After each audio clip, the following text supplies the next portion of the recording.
नमस्कार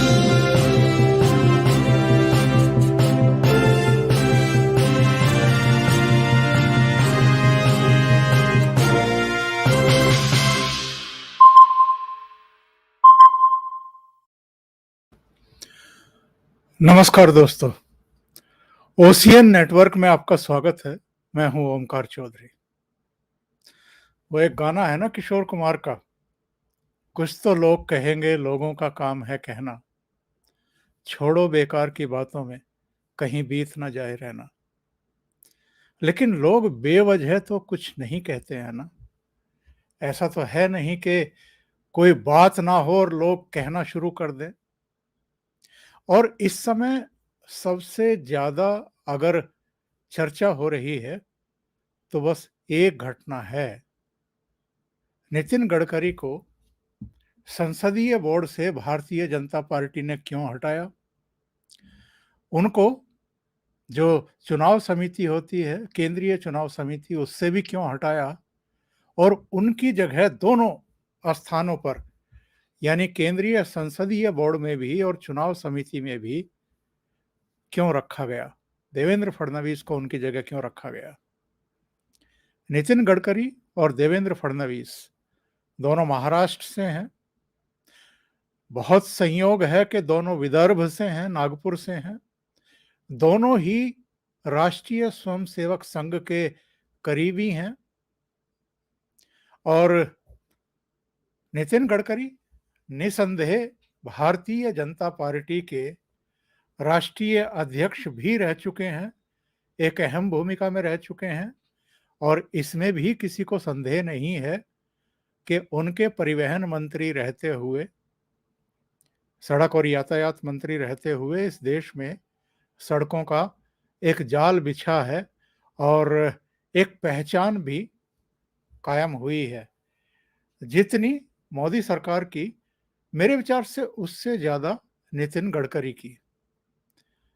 और ये भी एक तथ्य हो सकता है कि अक्सर हम कार्यक्रमों में ये सुनते हैं कि नितिन गडकरी आत्मशलाघा जिस कहते हैं, उसकी कई बार सीमाएं पार करते हैं।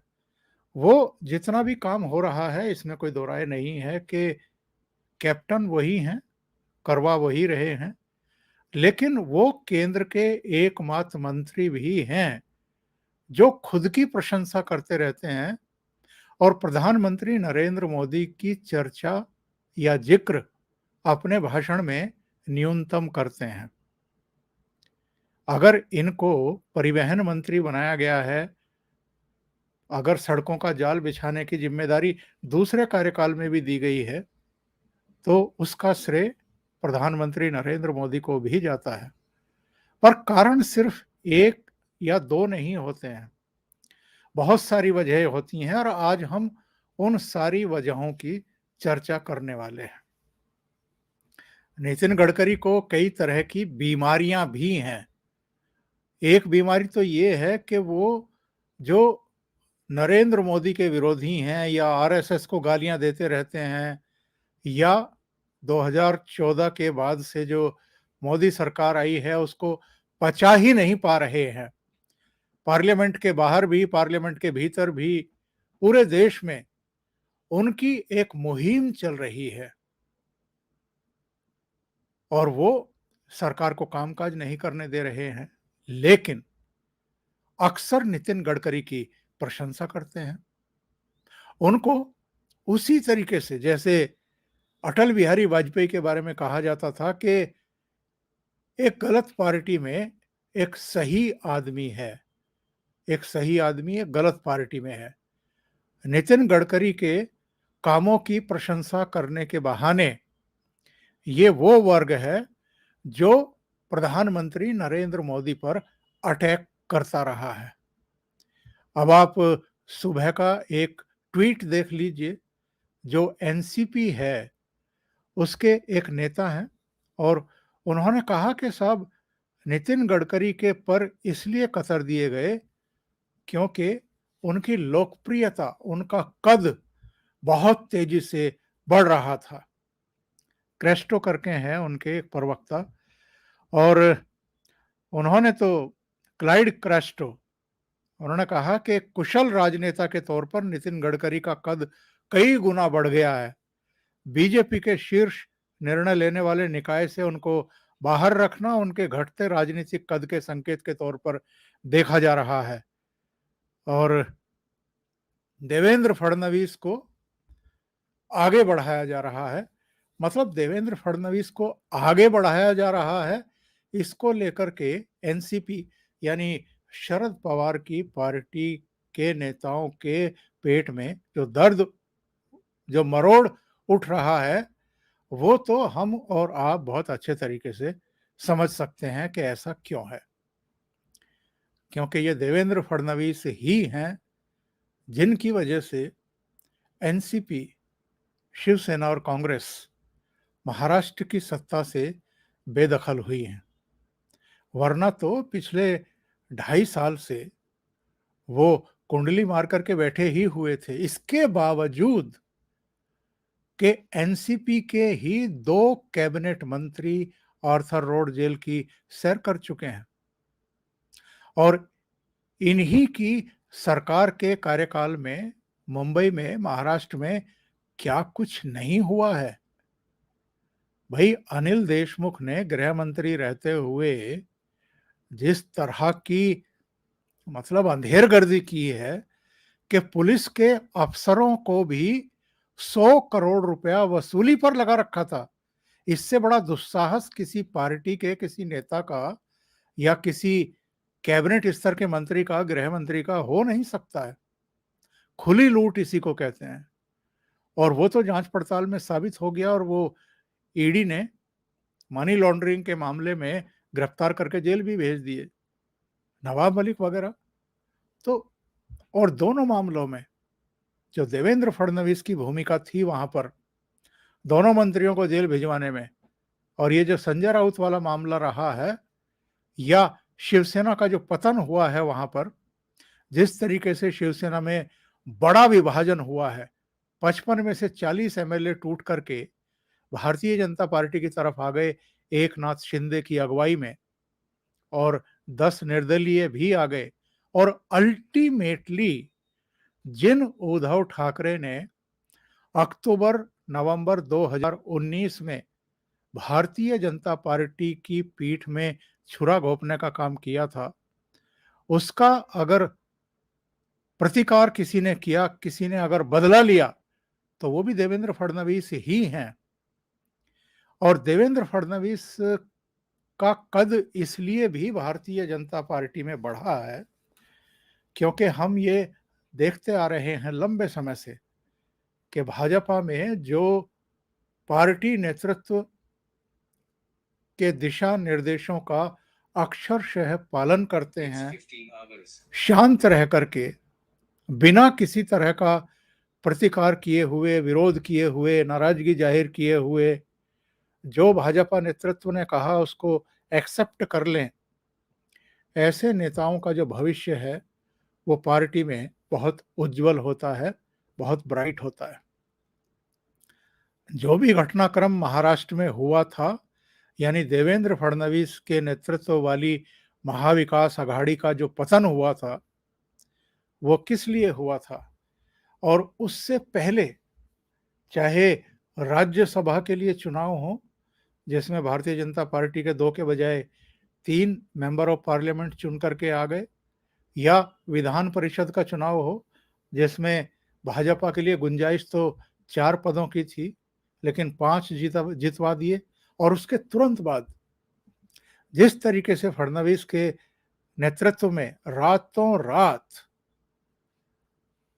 शिवसेना के एमएलए सूरत के जरिए, गुजरात के जरिए गुवाहाटी पहुंच गए और फिर गोवा होते हुए मुंबई पहुंचे और सत्ता पलट हो गया, तख्ता पलट हो गया।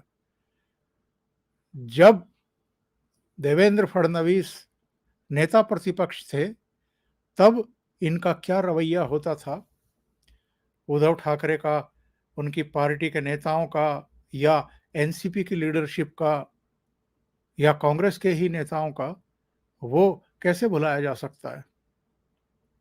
कई तरह के मामले देवेंद्र फडणवीस पर भी बनाने की कोशिश की गई थी और एक बार तो फडणवीस ने सदन के भीतर ही इनका भंडाफोड़ किया था कि किस तरह की साजिशें रची जा रही है उनके खिलाफ भी और उनके कुछ दूसरे जो नेता हैं महाजन, मनगुंटीवार या दरेकर साहब, उनके खिलाफ जिस तरीके से उनका सियासी करियर खत्म करने की साजिशें रची जा रही हैं, उसके सबूत वीडियोग्राफी के जरिए सदन के पटल पर उन्होंने रख दिए थे। तो देवेंद्र फडणवीस का कद अगर बढ़ रहा है तो इसकी वजह ये है कि जब उद्धव ठाकरे सरकार का पतन हुआ और वहां भारतीय जनता पार्टी की सरकार बनने के रास्ते खुले, तो देवेंद्र फडणवीस को कहा गया ऊपर से कि आप उप मुख्यमंत्री बन जाइए और जो शिवसेना के बागी नेता हैं, जो 40 एमएलए लेकर के आए हैं, उनको मुख्यमंत्री बनने दीजिए, एकनाथ शिंदे को। और सब देख रहे थे चेहरे से, देवेंद्र फडणवीस का चेहरा हो, चंद्रकांत पाटिल का हो या आशीष शेलार से लेकर के जितने भी भारतीय जनता पार्टी के दूसरे नेता हैं उनके हों, सब निराश थे, हताश थे। सब देवेंद्र फडणवीस को ही मुख्यमंत्री के तौर पर देखना चाहते थे क्योंकि उनके साथ अक्टूबर 2019 में अन्याय हुआ था, उनका रास्ता रोका गया था लगातार दूसरी बार मुख्यमंत्री बनने से। लेकिन देवेंद्र फडणवीस ने पार्टी नेतृत्व के आदेश को शिरोधार्य किया और उप मुख्यमंत्री बन गए, एकनाथ शिंदे को उन्होंने मुख्यमंत्री बनवा दिया। इसका नितिन गडकरी को इनाम मिलेगा या देवेंद्र फडणवीस को इनाम मिलेगा? और नितिन गडकरी तो जिस तरह की बयानबाजी करते रहे हैं, नो डाउट उन्होंने काम किए हैं, कराए हैं। जैसा मैंने कहा, पूरे देश में जो सड़कों का जाल है उन्हीं की सरपरस्ती में, उन्हीं के नेतृत्व में ये बिछा है और केंद्र के जो कुछ काम करने वाले, तेज गति से काम करने वाले मंत्री हैं उनमें नितिन गडकरी का नाम भी है। लेकिन नितिन गडकरी जिस तरह के बयान देते रहे हैं, अभी इन्होंने नागपुर में ही क्या बयान दिया था, इन्होंने कहा था कि उनका मन कभी-कभी ये राजनीति छोड़ने का करता है क्योंकि जीवन में करने के लिए और भी बहुत कुछ है। उन्होंने इस बात पर भी खेद जता दिया था कि राजनीति आजकल सामाजिक परिवर्तन के लिए साधन के बजाय सत्ता में बने रहने पर ज्यादा केंद्रित है। और तब लोगों ने तमाम तरह के कयास लगाए थे। उन्होंने कहा था कि ये डायरेक्ट इनडायरेक्ट वे में कहीं जो भारतीय जनता पार्टी का आजकल का तौर तरीका है, यानी शीर्ष नेतृत्व का, प्रधानमंत्री मोदी का और अमित शाह का, निसंदेह अब चूंकि राष्ट्रीय अध्यक्ष जेपी नड्डा है तो उनका भी, कि उन पर ये आरोप लगाए जाते हैं विपक्षी दलों की तरफ से कि उन्होंने भारतीय जनता पार्टी को चुनावी मशीनरी में तब्दील कर दिया है, वो हर समय चुनावी मोड में ही रहते हैं। तो क्या नितिन गडकरी या दूसरे लोग इस बात से इनकार करेंगे कि अगर ये मोड ना हो, अगर इस मोड में ना हो ये सारे नेता, तो क्या भारतीय जनता पार्टी को इतनी ऊंचाइयां मिल सकती थी जितनी ऊंचाइयों पर आज वो खुद है? बहुत सारे राज्यों में उसकी सरकार है, कुछ राज्यों में उनके सहयोगियों की भी सरकार है और लगातार उसको कामयाबी मिल रही है। 2014, 2019, अभी 2024 की तैयारियां हो रही हैं और जिस तरीके से, मतलब संसदीय बोर्ड जो सर्वोच्च समिति मानी जाती है, संस्था मानी जाती है भारतीय जनता पार्टी की, जिसमें सारे अहम फैसले लिए जाते हैं, कौन मुख्यमंत्री होगा, कौन नेता प्रतिपक्ष होगा, तमाम अहम फैसले जो संसदीय बोर्ड है वही लेता है। उसमें से अगर नितिन गडकरी को आउट किया गया है और देवेंद्र फडणवीस को आगे लाया गया है, तो इसकी एक बहुत बड़ी वजह ये है कि नितिन गडकरी महाराष्ट्र की राजनीति में भी सर्वप्रिय बने रहना चाहते हैं।